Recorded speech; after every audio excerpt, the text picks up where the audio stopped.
Right, hello and happy new year. This being the first vlog, run on a run, a week in the life of blah blah blah,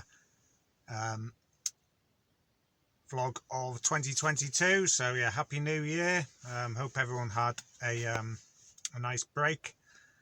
I didn't even log on to the CX for quite a long time, so last day of work was 23rd of December, so Christmas Eve was my last day of work, so quite a long break. Yeah, so anyway, let's get into it. Very well organised here. So fuel prices for the week. Annoyingly, like the week prices went down from the last week I worked, and I thought, well, that's good because they've gone down. And then this week, before I actually needed to use the van and fill up again, they've gone back up. So yeah, the last week I worked, which was the week commencing 20th December, it was 137.46 I was paying. That was on the cheapest card, the block one.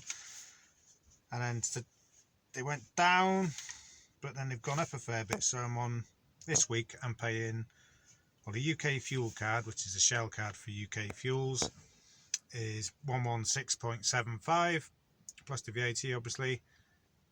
But the BWOC, or the block card as I call it, which uses a Key Fuels network, it's their own card called Control for Diesel or C4D. That's 115.93, which with the VAT comes out at 139.12. So yeah, it's still like a decent saving, but it's still up there, the fuel price, compared to what it was sort of up till the end of September. So we're still paying over the odds for fuel. There's something on the radio before Christmas how the RAC, it was some guy from the RAC saying the fuel price has gone up quickly when the cost of like crude oil had gone up. You know, you hear about it, cost per barrel they call it, but then that's dropped, and then the pump price hasn't come down, you know, as quick as it went up. They're like lagging behind. So yeah, we're being ripped off basically, but there's really bugger all we can do about it other than shop around, get your fuel where you can cheap. Obviously, yeah, I avoid supermarket diesel, but yeah, it's up to everyone. It's got their own opinion on that one. So that's fuel price. So yeah, Christmas Eve, I did mention in the last vlog, the van was in for another warranty job, which was to have the hose replaced that they should have replaced the previous week, but they had the wrong one turn up for some reason. So whether they'd been sent the wrong one, which they said, or whether they ordered the wrong one, I don't know. But anyway, it was another day's wasted. But I did book it in for Christmas Eve, which I didn't plan to work anyway. But I didn't plan to stay around the West Midlands Christmas Eve. I planned to, well, head back up to Wales for Christmas. So I just had to hang around while I was doing that. So that's the hose replacement, yeah, and it has made a difference to how the van drives. So it was a hose that goes from the turbo, if you know much about vans and then diesel engines or engines in general. The air pipe that goes from the turbo, so it takes the compressed air from the turbo into the intercooler, and then it goes from there into the engine. So it was where the hose joins onto the intercooler. It was a bit loose, and it was leaking from there. I only knew about it because there was oil dripping from there. So I was concerned it was too much oil as well. But they've replaced it, and it does definitely pull better now, particularly when it's like on the motorway. Before it was kind of a bit gutless, and it would really feel the hills even when I was empty. Well, not gutless, that's too far, but it wasn't pulling like it used to, or it should do, but now it does go up hills a lot better. So that's a good thing. The fuel miles per gallon hasn't really changed that much. It's maybe gone up a slight amount, but not back to where it was before. So I mentioned to the dealer about the lack of power, but they said they want to do an update on the ECU. Basically, like a remap it, but obviously with an official Nissan or Renault one, as it'll be a different thing that they sometimes do or something. Which means it's got to go in again on the 17th. Because he didn't want to do it on Christmas Eve because it was only working a half day, and if it messed up when it was updating, it could, you know, the van could then, you know, not start or something, and they didn't want to do it basically because they didn't want anything to mess up. They're going home time for Christmas. So that was it. Over the week, over the break as well, I did some work stuff. So just did all my filing, make sure all that's up to date. Start the new year with everything in good order in terms of my filing. Did my VAT return, which is kind of a bit late doing, but I kind of thought I'll leave it till Christmas because I've got loads of time between Christmas and New Year. So my last VAT period, I do it every 3 months. I've got to pay the VAT, VAT, and that for me the period ended end of November, and then you've got a month plus 7 days to submit it online. I do it. So I did have until 7th of January in theory, so I just thought I'd leave it till when I'm doing stuff between Christmas and New Year. Got that done, and I did cock up the previous one, so I had to pay a bit extra this time just to pay too little before. And I rang the HMRC because it was below a certain amount, like below 10 grand or something. They just say, yeah, pay it on the next one. And then I did my tax return. So yeah, I do all my books myself. I think if you're self-employed, you can get an accountant if you want to do your tax return, things like that, but you still have to keep business records. So regardless, you have to do your books. I find as a sole trader, it's all simple enough to do it yourself. So I've always done it myself. So that was the 3rd time I've done a tax return. Didn't take that long to work it out because I keep my books in good order through the year, with a view to obviously do my tax return. So I, make sure it's all recorded as I need it as I go through the year. But doing it online, to be honest with you, it's not hard. It's just there's like a million questions and loads of daft ones, like have you used tax avoidance schemes to calculate your tax return amount and all this stuff. It's like, even if you were doing it, nobody's going to say yes, are they? But anyway, obviously I'm not, because it's a sole trader. Yeah, so that's what I did. I do feel kind of refreshed, plenty of time off, ready to get going and cracking into the new year, get back into the swing of it, the routine.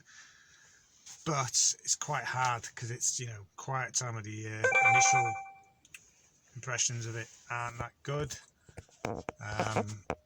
So yeah, it's only early days still, but kind of raring to go. Bit of a crap time of year weather-wise. I'll mention this more at the end, but yeah, it's kind of like a bit slow, or very slow. So anyway, that's like the usual stuff, plus a bit about what I've been up to, New Year's and stuff, over Christmas to New Year's. So yeah, week commencing the 3rd of January 2022.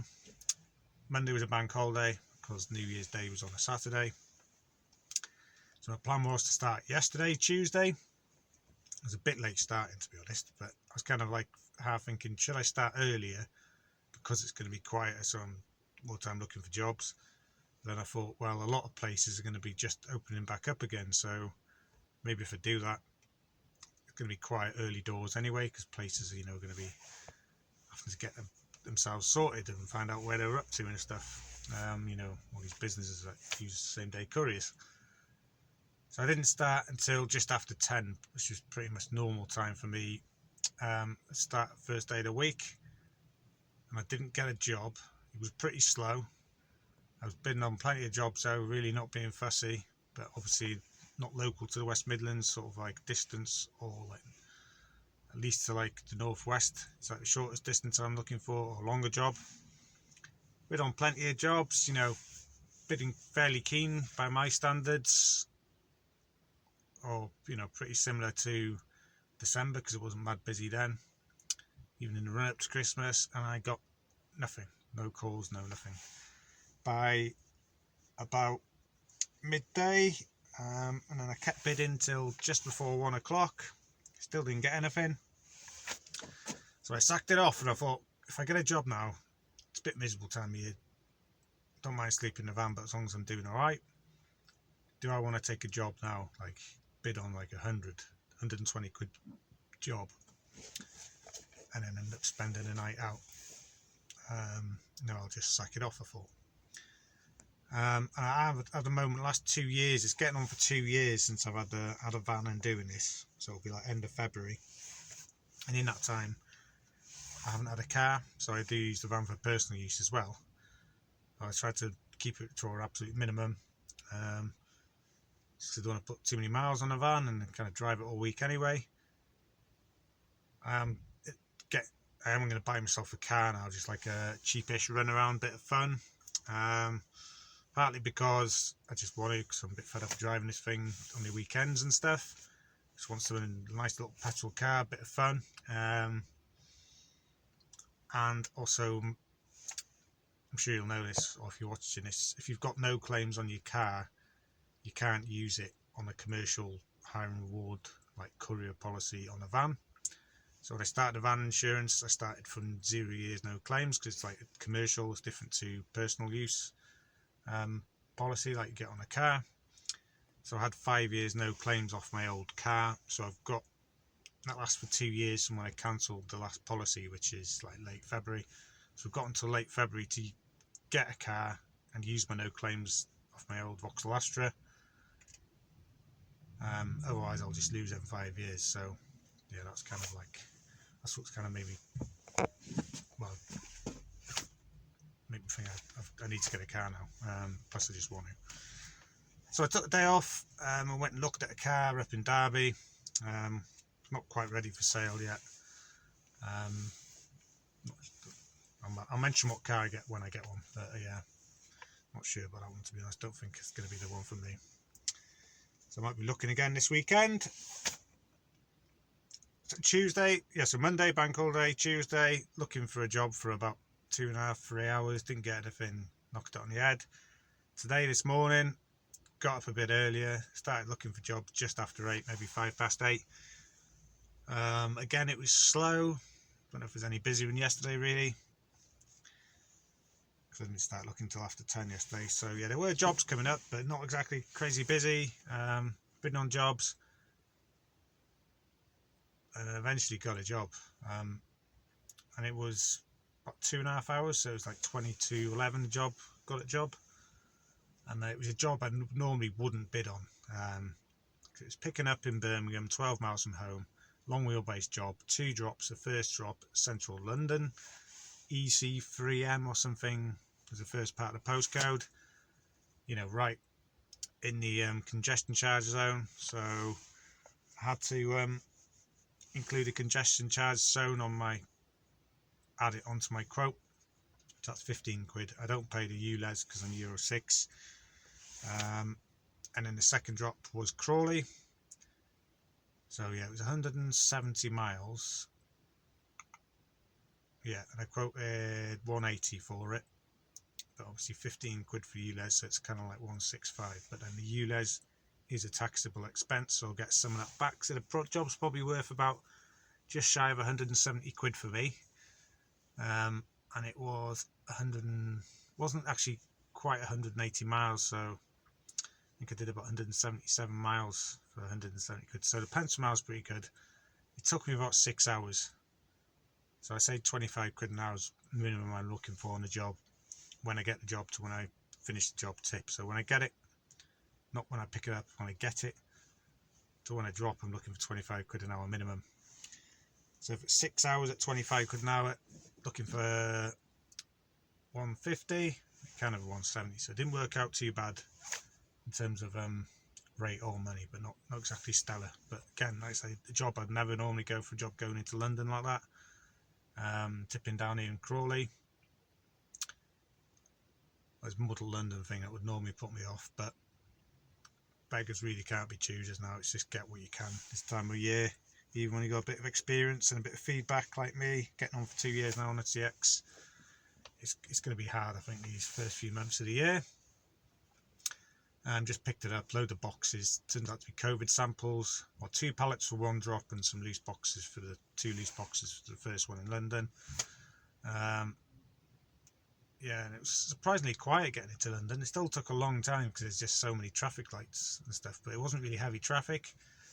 And it was one of these places where it it was a law company I was delivering these COVID test kits to, and they were you know, double yellows with the yellow marks on the curb, on the signs, no loading or unloading at any time. But there is a there was a loading bay. I parked, the door was shut, or so I had to park on these yellows anyway, nip in, you know, press the buzzer, but then they don't actually open the door. There's only 2 boxes, so I had to unload from there. So hopefully, you know, the cameras and I'm going to get done, but it's a bit daft really, having a loading bay and then you've still got to load outside. Anyway, I think I'll be alright with that one, touch wood. But anyway, bit of a rant about that one. And one thing about the CX, the ULEZ obviously changed a few months ago. The ULEZ ultra low emission zone and the congestion charge zone used to be the same, just that central part of London. But now the ULEZ has expanded. I noticed on a CX they've changed the boundary, so when it'll say ULEZ alert on the job, just like if you go into central Birmingham now, it'll say CAZ alert, clean air zone alert. But that means for me, as somebody in Euro 6 who never paid the emission zone part of it, I just paid a congestion zone. I want to know, do I have to go into a congestion zone, congestion charge zone? So really, if anyone from the CX ever watches these videos, I doubt it, but they need one saying, you know, they've got CAZ alert for Birmingham, places like that, ULEZ for the emission zone in Birmingham, and then now they need one really. It just says, you know, CC alert, congestion charge alert for the central bit of London, which is 15 quid. The ULEZ charge is £12.50, so the congestion charge is still more for a van than the ULEZ, but kind of that's just, for me it's worse now, basically. But anyway, that's another one. Anyway, so yeah, did that and then came down here, got tipped, pretty quick down here, pretty sound guy in Crawley. So I was tipped just before, well, like 4:45, call it. 4:45? Yeah, 4:45, yeah. Anyway, yeah, it was one of them jobs, and then gone and got some chips. Watched the feed for quite a while, didn't get anything, hoping for the second job. Went and got some chips locally, so by Crawley, if anyone knows Crawley, Northgate Fish Bar. I'm parked in a little car park by there, so if I don't get anything late tonight or late this evening, I'll be tramping here.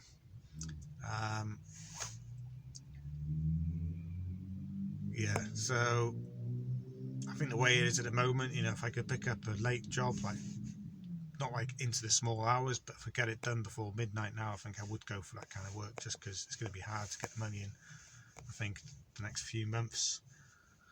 So yeah, that is basically a bit of an update, quite a long one there, 18 minutes, but anyway, yeah, that's where I am, or to the end of the first day of my working week, kind of, which is Wednesday night. Right, Thursday evening now. Yeah, so this morning, tramp last night, pretty cold outside, but heater on, pretty decent night's sleep. Got up fairly early, started looking for jobs, like 7:30-ish. Actually managed to get a job. It wasn't particularly straight away, but I got one just before 9, like 10 to 9. But again, not being that fussy, it was going to, where the hell was I? Anyway, where I was, like, it was in Crawley, wasn't I? It was going to Hoddesdon, which is kind of like north of Enfield, just north of the M25. If you think of the M25 as a clock, it's kind of like 12 o'clock directly north. Hoddesdon's a place where I've done a fair bit of alcohol, well, a couple of alcohol jobs sort of recently, if you've been watching the vlogs. But anyway, yeah, it was picked up from one small box. It's a small van job. 85 quid I quoted it. It was, I was in Crawley, but it was collecting south of Crawley, Burgess Hill. Yeah, and it was just like I say, one smallish box. I find in that part of the world, in Crawley, is not too bad, because there's a fair, surprising amount of work that comes out on the M23 and the A23 sort of corridor, heading down towards Brighton, and around Brighton you got fair bit of stuff that comes out of there, considering he's on the coast. And there are vans down there, but not quite as many, or not nowhere near as many as when you get towards London, run like around the M2, close to the M25 or inside the M25. It's like super competitive, really hard to get a job. Prices are low, but anyway, I went and picked it up. One small box, I think it was some kind of machinery parts. Wasn't very heavy, and it took it to a pita bread factory in Hoddesdon. So I got it tipped. It's like 22:12, just before midday. Sat around for ages in Hoddesdon, just trying to get another job. Got one about 4ish. It was a minimum charge job, small van job, 15 miles. Went in at 40 quid, didn't think I had much chance of getting it. I was like in a way, I was really close to it. It was in Hoddesdon, I think that's why I got it, because I was like 5 minutes from it. And then got it, went to the pickup, on the little buzzer at the gate, and the guy says, "Oh, Parcel Force have already taken that, mate." I was like, "Are you sure? There's not anything else to go?" And he goes, "Well, yeah, normally if Parcel Force are late, they send you guys in, but Parcel Force had just turned up about 20 minutes ago and took it." So I phoned the shipper, then they rang their customer and got back to me. So I got cancellation for that. I drove about 2 miles, probably took me about 15 minutes, got 25 quid as opposed to 40 quid for doing the actual job, so kind of worked out alright. He said, they'll pay cancellation. I presume they're going to charge their customer, because their customer cocked up, sending them on a wild goose chase, so it's only fair. So yeah, I took that one, and then another job pinged up. I was not far from it later on, well, shortly after that actually. I knew straight away from the shipper it was, and the type of job it was, short job, long wheelbase. It was going to be parcel collection for Hermes, and I was 6 miles from it. I was 7 miles from it, 13 miles on a job, so 20 miles all in. I thought I'd go in at 40 quid, and that kind of half salvages a day then, because that gets it up to 150 for the day, so still not great, but kind of salvage it in a bit. And then I went and did a pickup. I thought, it's actually a private address. But I've done Hermes before, where people are just obviously selling stuff from their house, and it can be quite a lot of stuff sometimes. I've had it in the past where it's a fair bit of stuff, but this was literally just 2 shopping bags, and it was, but the name of the company was, they did do shoes, so it was shoe boxes, 16 shoe boxes. I don't think it was even kind of being that many, because it wouldn't fit 16 shoe boxes into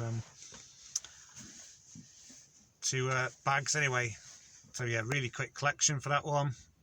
And then when I got to the Herpes drop-off depot, I just parked up outside, grabbed the bags and walked in, because there's a queue of vans, but if you've just got a few, you just go in and there you are, mate. Gave him there, got it signed, so that was like a 5-minute tip, 5-minute collection, 40 quid. Yeah, sort of an hour and a quarter's work maybe, so that worked out alright actually. £2 an hour all miles, £2 a mile all miles. And then I thought, that's it, I'm sort of sat in Enfield now, where the parcel depot was. But I just seen a job came up then, picking up in Peckham tonight before 9:30. Before 9:30?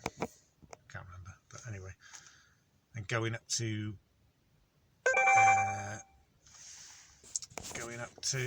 Cannock, which is close to home.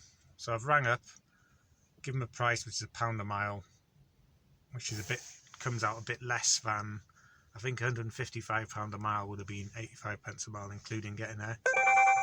But it's just that dead at the moment. It means the day's a pretty decent day.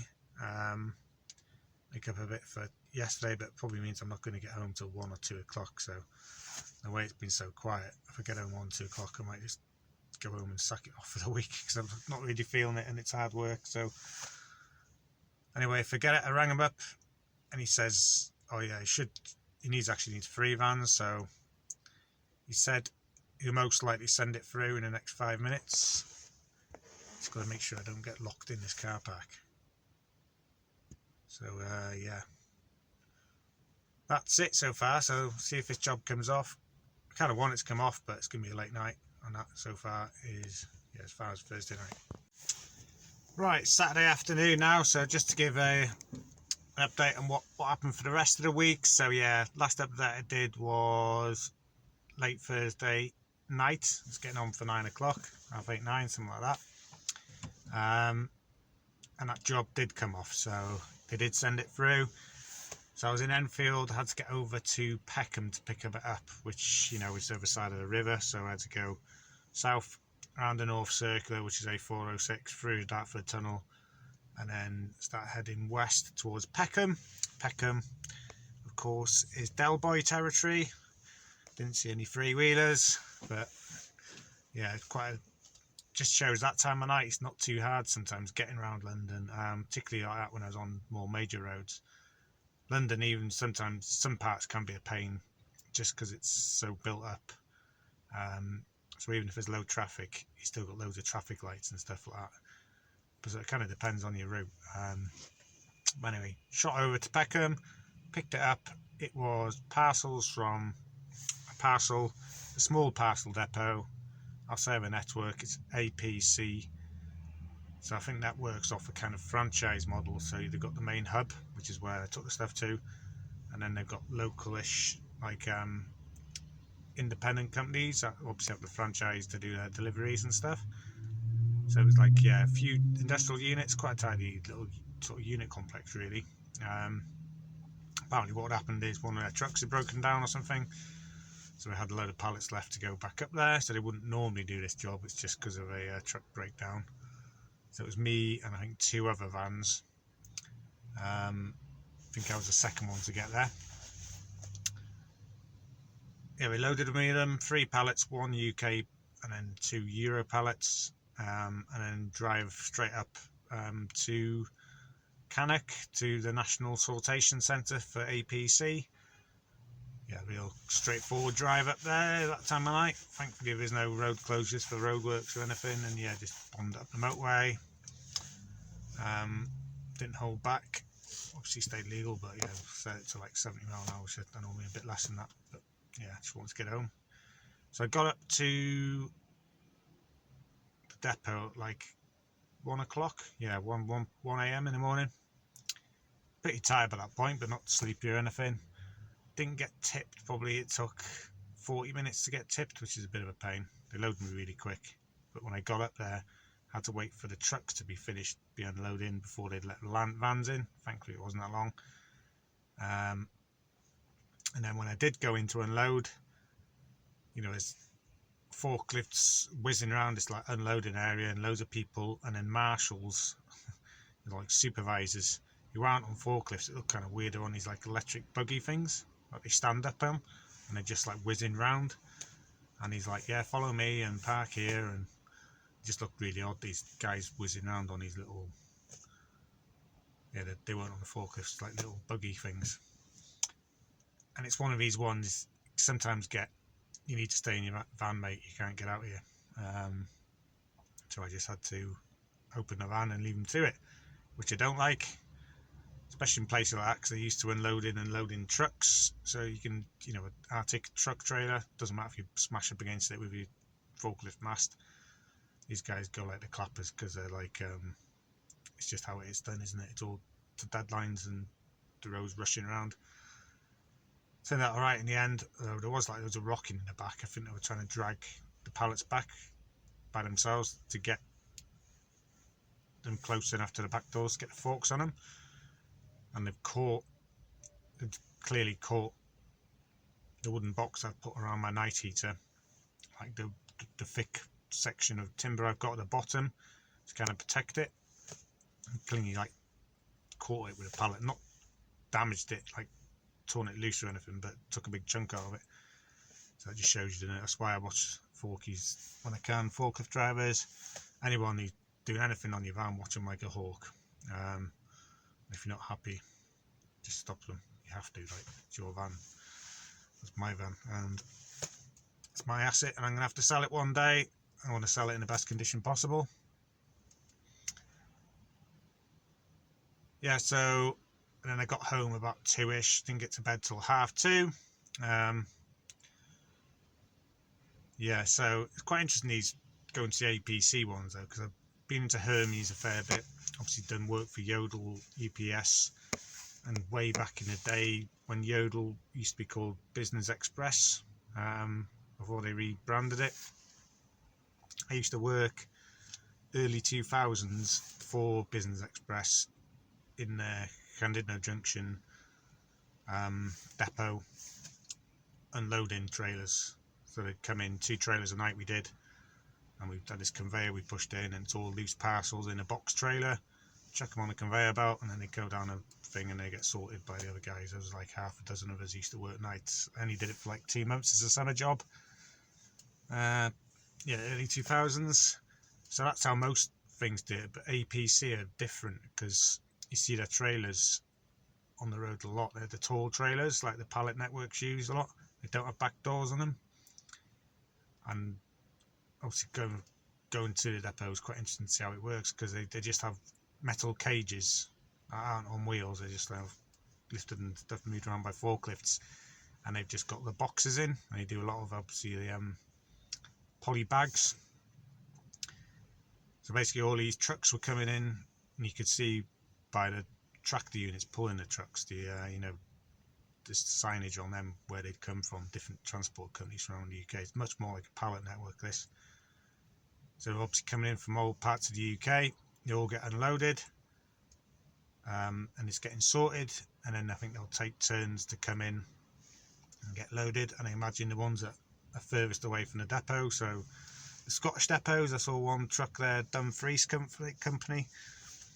I imagine they're the first ones to get loaded so they can get on the road, and then they've got a long journey, and they're probably the ones closer to the depot, like the West Midlands depots. I was at one the other day up in Cannock area, EDC or something it was called. I imagine they're probably last in the queue. I think that's how they work it, and it's crazy busy at night when they sort there. So that was just quite interesting, bit of insight into a different part of the company that do things a bit differently to the major ones. So I found that quite interesting.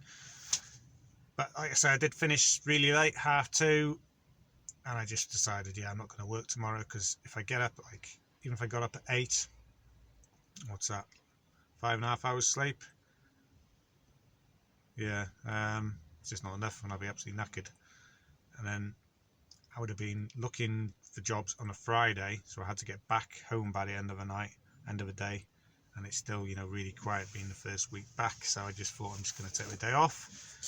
So I had a lie in, went for a bike ride, did a few jobs around the house and stuff like that. So that was the working week. Yeah, so just to give a bit of a summary about the week numbers. So it wasn't really a proper week. So Monday was obviously the bank holiday, didn't work. Tuesday I planned to work, looked for a job, bit late starting to look, just after 10. Gave up about lunchtime when I didn't have a job.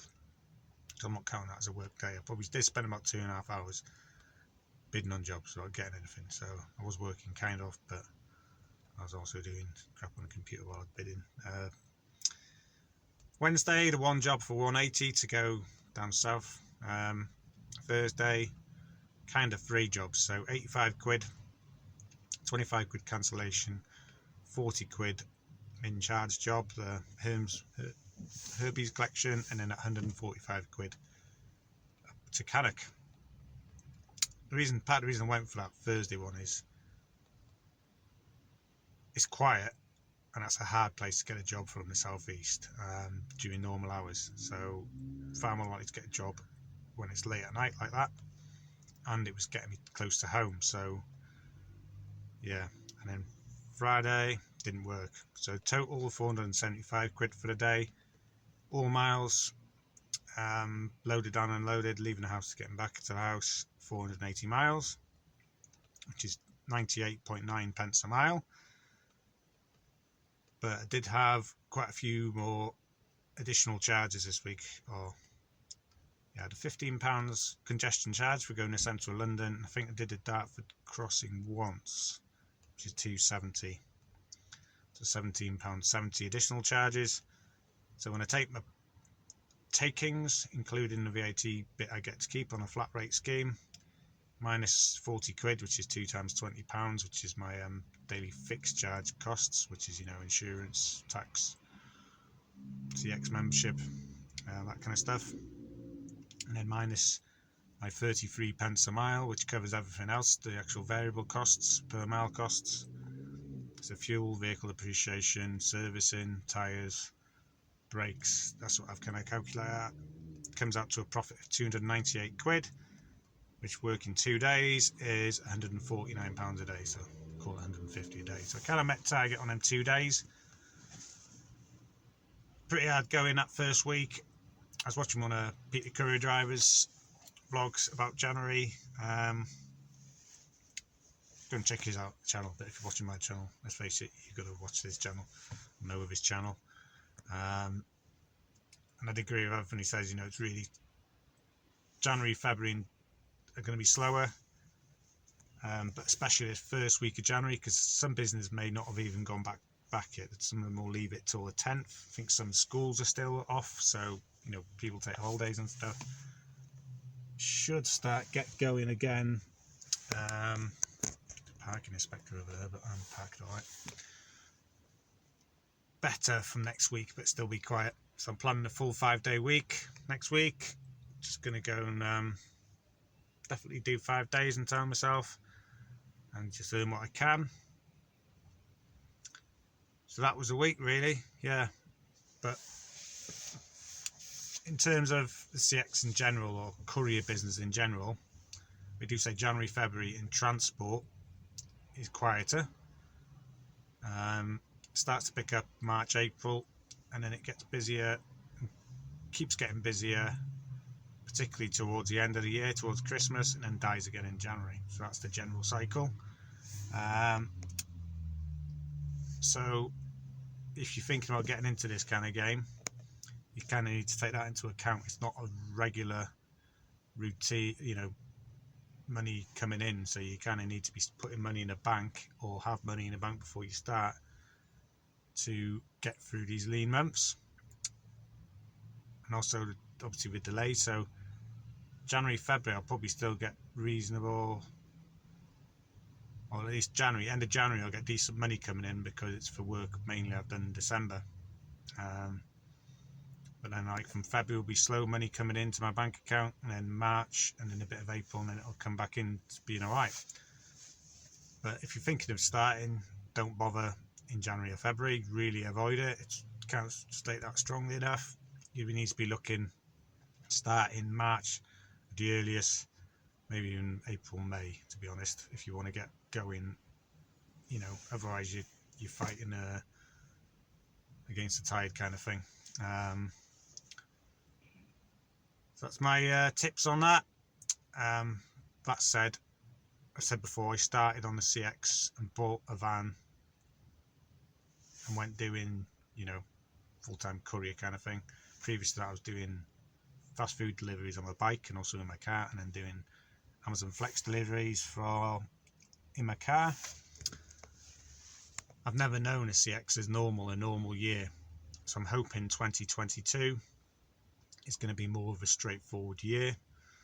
I think it will be. I think we've got this Omicron spike in cases of COVID, but it's less severe. People have vaccinated and boosted largely, so I think by the end of the year, or even by spring, I'm hoping it's going to be, you know, really kind of getting back towards normal.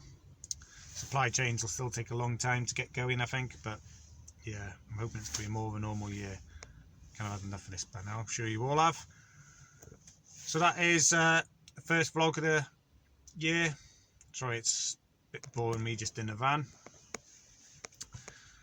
but yeah, Happy New Year, and let's hope for a better year.